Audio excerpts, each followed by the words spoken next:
Hi, Bruce Johnson here. Today I want to talk to you about the fastest way to gain more raving fans. The fastest way to gain more raving fans. Do you ever get frustrated trying to figure out why it is that you're not getting as many raving fans as you'd like, that you're not getting the word of mouth that you like on the street, that you're not getting enough of the referrals that you'd like to get from your customers and your clients to your business? Do you ever get frustrated sitting there as a team trying to brainstorm and come up with new ideas about how you could somehow impress or wow or create more raving fans? Well, if you have, the tendency that you probably have is to keep thinking about things that you can add to what you're currently doing to make it more remarkable. But that is not the first strategy you should choose, and it's not the best strategy. In fact, there's a better way that you can, and a quicker way that you can actually get more raving fans than by trying to add more stuff to what you're currently doing. And when you think about it, the impact of this is huge, because if you could get more customers and more clients without you having to pay any more money, if your current customers, your current clients were referring more people to your business, if there was better word of mouth out there, you'd be acquiring more customers at literally zero cost to you, which means that your profitability goes up, your revenues are going to go up, everything in your business just gets better. If you can solve this one problem, how do we get more raving fans?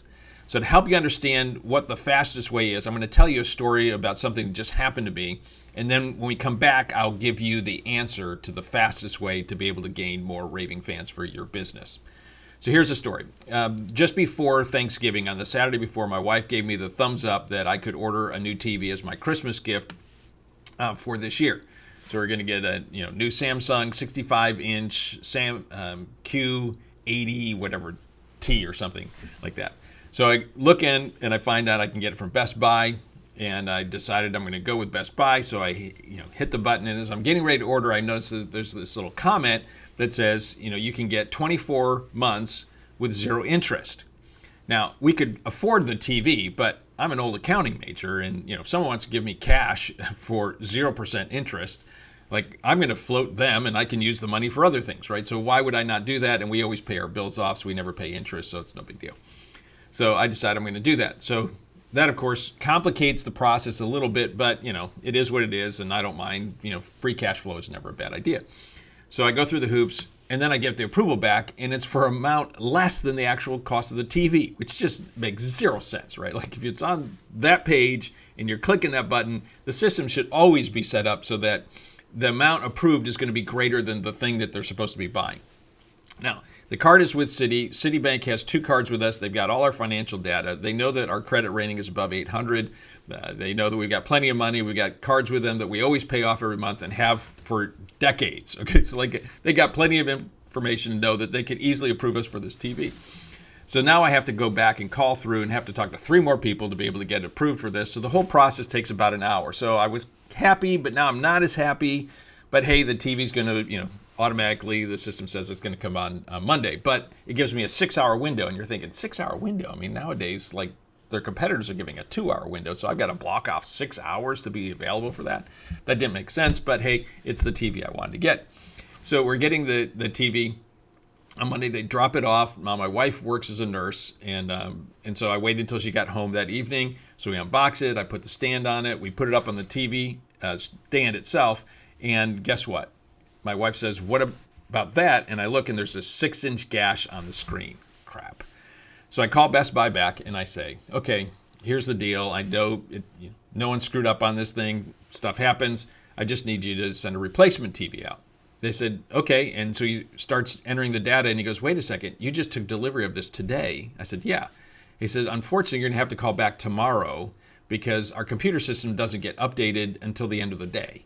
I said, "You've got to be kidding me." Like, what a stupid system.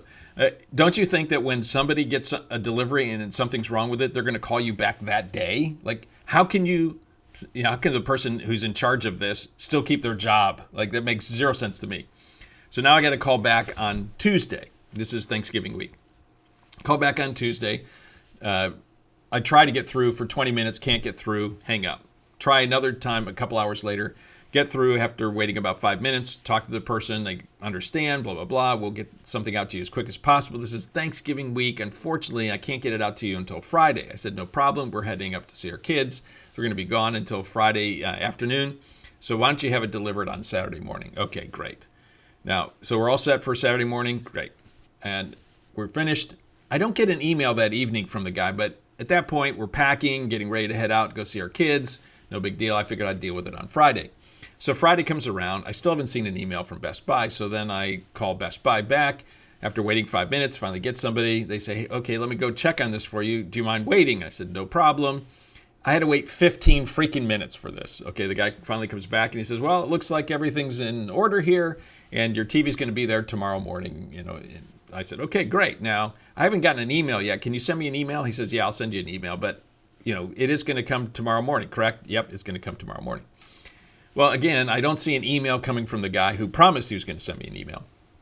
So then, we drive home, get back home, and I call Best Buy, and I say, hey, talk to your people. Now, this is the 5th call I'm making on this, and I still haven't gotten confirmation for our TV coming tomorrow morning. The guy says, well, what's the confirmation number? I give him the confirmation number. He goes, oh, I'm so sorry. Your guy who you talked to on Tuesday started the process, but he didn't complete the process, so there's nothing in our system set up for delivery for tomorrow. I'm so sorry about that. You got to be kidding me. Your guy this morning lied to me. So I'm sorry about that. Okay. So I said, at this point, you're in customer recovery. So what are you going to do for me? And he says, well, the best I can do is I can give you a gift card. Let me see what I can give. And I said, the max amount I can give you is $90. I said, okay. So I'll take the $90 and you can deliver it on Monday. And he says, okay. And as we're wrapping up, he then says, oh, by the way, when you take delivery on Monday, then just call back and then you give our customer service this number and they'll put the gift card in your account. I said, you got to be kidding me. I have to call back again. Why can't you just push a button and make it happen? It should be able to go into my account like right now. He said, I'm sorry, sir. That's just the system and the way it was put together. So then after we take delivery on Monday, I call back. And after I call back, I give the number and then she's able to get the gift card. She says, oh, by the way, would you like me to just take this and put it on your account to reduce the amount? And I said, yeah. Like, why someone couldn't have done that on Friday makes zero sense to me. So now do you understand what the fastest way is to be able to get more Raving fans? The fastest way is to remove friction. It's to remove friction. All of those moments where they could have done something to make it easy or enjoyable or fast, and they didn't, that creates friction. The fact that the approval came back for an amount less than the amount of the TV, that's friction. The fact that I had to call back the next day because the computer system wasn't being updated until the end of the day, that's friction. Makes zero sense, by the way. How those people can keep their jobs is beyond me, who are, whether it's CTO or it's the customer service director, they're beyond me. The system's just all messed up. The fact that I had to call back that next day and then that person said it was going to be done and they didn't know how to complete the order, or the person actually lied when something wasn't being delivered.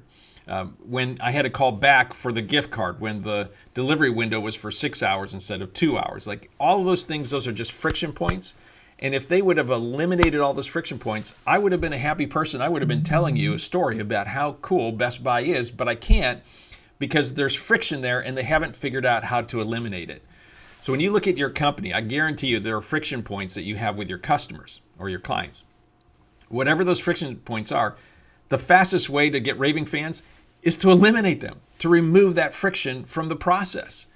So what I would encourage you to do is, get you and your team together and think about, all the information that we get from customers and clients and we have over the past 6 months or 12 months. Like, where are all the friction points? Use your brain. If I was a customer, this would be a friction point for me. You design the system, you probably know some things that aren't working right. So start there, make the list, start working through it. But don't assume that you know where all the friction points are, right? Because Best Buy is already happy with their system, but their system really is terrible.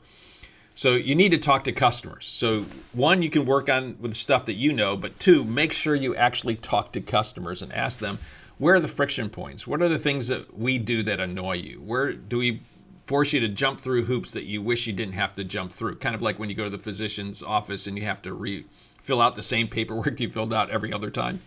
Like, what is all that friction stuff that annoys them? And then make that list, prioritize it, and then just start eroding it.